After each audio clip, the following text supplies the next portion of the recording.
desde sempre eu queria escrever uma história para criança, né? Eu tenho uma vivência com crianças desde muito nova, desde os 16 anos, e eu acho que era importante que a gente pudesse trabalhar isso. Então, assim, primeira situação, eu estava tomando banho quando eu percebi, me veio na cabeça que não havia literatura para crianças trans. Então eu era uma criança que via histórias de todos os tipos, mas nunca tinha uma história para crianças trans. E eu guardei aquilo comigo. Quando eu fui selecionada no Elas Trama, que eu acabei participando, não do processo de seleção, mas é porque eu já fazia parte da organização do evento, eu acabei escolhendo como tema essa situação. Eu senti que aquele era o momento de escrever sobre isso. E foi o que eu fiz. Dentro desse processo de construção, eu criei a Monstra. E aí eu vou falar ali do prefácio, porque na verdade eu me sentia quando eu era criança. Por isso que eu falo no prefácio que é como se fosse aquela criança escrevendo isso, né? E às vezes a obra vai parecer meio sombria para a criança, mas é porque era assim que eu me sentia. Então, assim, em primeiro lugar, eu fui uma criança trans nos anos 80 e anos 90, que eram anos extremamente opressores. Claro que as crianças trans de hoje ainda sofrem muita opressão, mas é muito menos do que era.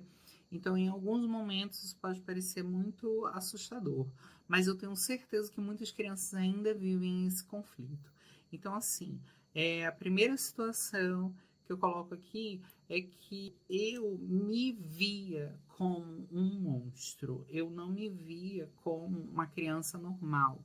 Eu me via um monstro no mau sentido mesmo, eu me sentia assim, como se eu fosse deformada diante a todo o padrão que se apresentava para mim. Como eu não me encaixava neles, eu me sentia que eu estava errada, que eu estava deformada, que eu era um monstro. Realmente essa é a palavra. E isso foi uma coisa que me pesou durante toda a dramaturgia, porque eu fiquei me questionando se era interessante eu utilizar essa terminologia monstro. Mas monstro é tão incrível essa palavra, porque na verdade monstro tem duas conotações. Você pode chamar de monstro aquilo que é muito ruim, que é muito feio, deformado, horrível, mas também um monstro é uma coisa, né? Ai, aquele cara é um monstro sagrado do rock, um monstro, não sei o quê. Ou seja, é uma pessoa excepcional, aquela pessoa que. Então achei que cabia usar a palavra monstro e a gente trabalhar. É importante a gente entender que apesar de eu falar de transexualidade de uma maneira muito metafórica, quase diluída dentro do processo, eu estou falando muito mais de padrão e de autopercepção do que exatamente da situação de cirurgias ou etc e tal, apesar de que tudo é metafórico e tá ali. E aí eu vou explicando no decorrer de que eu for lendo o texto, a gente vai acompanhando juntas, para quem quiser acompanhar comigo, claro, porque, enfim. Outras escolhas que eu fiz em relação a esse texto, por exemplo, é que eu pensei que tudo poderia acontecer num dia só, né, na vida dela, e a gente sabe que tudo rola em muitos dias. Eu escolhi o aniversário de 15 anos dela, porque foi exato o aniversário de 15 anos, porque foi mais ou menos ali, nesse aniversário, que eu digo assim, que quando eu fiz 16 anos, com 16 anos e um dia, o mundo desabou a minha cabeça, porque aí eu já não pude mais ser andrógena, eu não pude mais ser passável, como as pessoas falam, eu não dava mais para esconder o meu gênero, e eu sofri muito, muito preconceito. Assim, essa história, ela partiu de um texto, de um artigo que eu escrevi para o Casa da Maitê lá em 2004. 2004, 2005. Era um conto que falava sobre uma pílula mágica que aquela princesa tomava porque ela tinha sido amaldiçoada, virar um monstro, e aí ela tomava aquela pílula e a pílula transformava então em princesa de novo, e ela passava então a viver naquele reino, mas ela tinha que entregar uma série de coisas, né, para poder vivenciar aquela realidade que ela queria vivenciar. É óbvio que na época eu não me questionava sobre as questões de padrão, eu só queria, na verdade, fazer a transição e chegar em algum lugar. Mas o texto, eu trouxe essa questão do padrão para ser discutida. A pílula mágica é a mesma, a história é a mesma, se passa através dessa pílula mágica, porque eles descobrem que tem uma pílula mágica, que Amor descobre isso, né? Na cena 2 a gente vai falar melhor sobre isso. E aí ela vai tomar essa pílula mágica e a gente vai descobrindo o que acontece com ela. E aí eu vou comentar por quê, porque eu acho que às vezes é muito frustrante você perceber algumas coisas, mas que dentro da literatura trans faz sentido. Para cis não faz sentido. Parece horrível, retrógrado e péssimo, mas para crianças trans faz todo sentido. E lembrando mais uma vez que esse texto foi construído, ele foi pensado para crianças trans. Então, assim, se você conhece uma criança trans, indica esse texto para ela, porque eu queria muito que uma criança trans pudesse ler esse texto e me desse um feedback. Eu queria demais que isso acontecesse. Até agora eu não consegui. Agora a gente vai comentar um pouco sobre a cena 1. A cena 1 é o Bom Dia, o Despertar do Amor, é o aniversário dela. Eu criei essa ideia de que a peça se passasse num dia só, então eu não precisaria seguir mais. Tudo que eu pudesse falar, falaria nesse dia único. E então a Amor acorda, ela já se apresenta para o público com aquele seu aspecto estranho, monstrificado, que é isso que eu quero levar aos palcos e qualquer outro lugar que seja, porque a obra pode ser adaptada para a literatura, eu espero que isso aconteça também, que eu quero fazer isso em breve.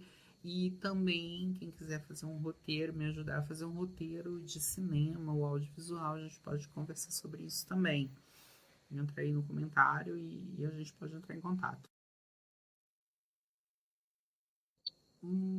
Mãe e Pan, porque papai e a mamãe, eles são heteronormativos, eles vivem uma relação com a sociedade padronizada, eles são super fofinhos e super Doriana, e eles convivem com amor como se não, nada estivesse de errado ou de anormal ou fora do padrão ou da realidade. Porque foi isso que eu vivi na minha casa. Então, assim, na minha casa não se questionava. Então, assim, eu era andrógena, eu gostava de usar roupas unissexes, porque eu não conseguia. Eu tinha um padrão totalmente não binário de gênero, mas meus pais não levavam isso como uma coisa normal ou fora da realidade. Era a minha realidade, eles simplesmente respeitavam. Isso foi muito louco na minha cabeça de entender, e isso só foi sendo trabalhado durante um tempo. Então, sim, a mamãe e o papai, eles são inspirados nos meus pais. Com certeza, eles são a fonte de inspiração. E lembrando mais uma vez que isso é uma obra de ficção, eles não são o meu pai e a minha mãe. Eles são inspirados nessa essência. E a primeira essência não tem nada de errado, tudo é parte do processo de evolução, e aí depois a gente vai entender que isso é bom e isso também não é, e é fofinho. Eu acho que o pai e a mãe fizeram um trabalho lindo aqui nessa obra. Eu sou apaixonada por esses dois personagens, né? E aí eles fazem surpresa para Amor e eles dão de presente para Amor um sapato masculino E a mãe, para amenizar, ela faz um laço e coloca o laço na ponta do sapato.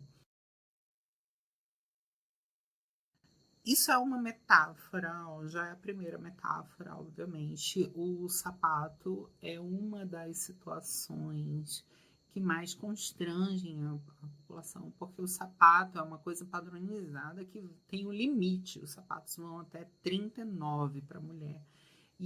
E fora de 39, 40, 41, 43, até o 43, são sapatos especiais. Então você já é discriminado.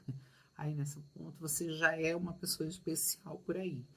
E é interessante porque quando você é adolescente, você está nesse negócio, eu quis trazer essa ideia de que são os pais não conseguem comprar, porque eu queria muito, às vezes, o sapato, a Melissa, mas não tinha o meu número, eu não podia usar e tudo e tal. E essa é a metáfora da discriminação, tá? Da primeira discriminação. Então, é um sapato marrom, masculino, que ela coloca um laço para poder amenizar a situação, eufemizar, né, a situação para a própria filha. E eles dançam a valsa porque eles estão fazendo 15 anos. Eu lembro quando eu era criança, né? E eu via minha irmã no baile de debutantes, o meu pai dançou com ela e eu sabia que aquilo era impossível para mim, apesar de eu querer viver aquilo que a minha irmã viveu, eu queria viver. Então é isso que eu vou tratar sempre na minha obra, nessa aqui especificamente, como eu como criança queria participar das situações padronizadas e eu não podia porque me era bloqueado. Então, eu criei a ideia de que eu estava num corpo errado, eu criei a ideia de que eu estava vivendo uma vida errada, de que eu era um monstro. E a gente precisa perceber isso. Então, assim, quando muita gente vem desconstruir isso hoje, que já é adulto e etc e tal, eu acho fantástico, eu acho maravilhoso. Mas, quando você é criança, não é... Isso precisa ser muito bem trabalhado. E eu quis trazer essa ideia de por identificação, porque quando você é criança, você não entende dessa forma. E quando você é adolescente, né? Na verdade, você não entende dessa forma. E eu queria muito trazer essa discussão para o tema, né? Então, a Mo, obviamente, fica deprimida, porque não é isso que ela quer viver. Ela não quer dançar com um pai calçando um sapato, fingindo que está usando um sapato alto. Ela quer usar um sapato alto. Ela quer realmente ter uma vida. E o capítulo fecha com o pai segurando a mãe, dizendo: calma, isso é da adolescência e vai passar. E isso vai se desenrolar mais, eu até brinco muito com o pai em relação a isso, mas é porque, assim, muitos pais têm uma superproteção com os filhos e um amor, que eu queria trazer isso, mas não compreende exatamente o que está acontecendo. E muitos pais de crianças trans não fazem a menor ideia do que está acontecendo com os filhos deles, né?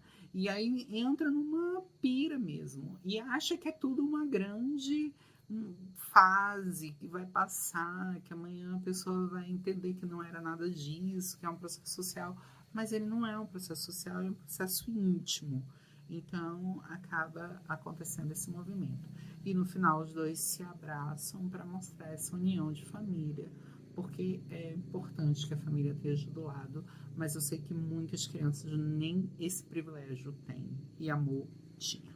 Dê o seu like, compartilhe, se conhecer uma criança trans, fala para ela que tem um texto no Brasil que fala sobre crianças trans e que é para ela, foi escrito especificamente para ela e que ela pode ler, tá bom? Um beijo e até o próximo capítulo 2. Tchau!